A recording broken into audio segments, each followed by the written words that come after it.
ಗಡಿಗೊಂದು ಗುಡಿ ಪೂಜಿಸಿ ದಿನವಿಡಿ ಪತಿಯೊಳಗಿರುವಳು ಸತಿಯು.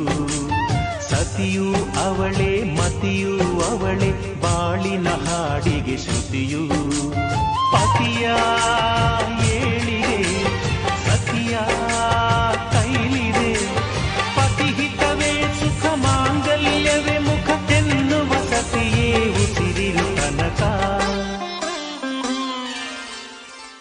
ಸುಮತಿ ಸುಮತಿ ಶ್ರೀಮತಿ ಆರು ಗುಣಗಳೇ ನಿನಗಾರತಿ. ಮನಕ್ಕೆ ಒಡತಿ ಮನೆಗೆ ಗರತಿ.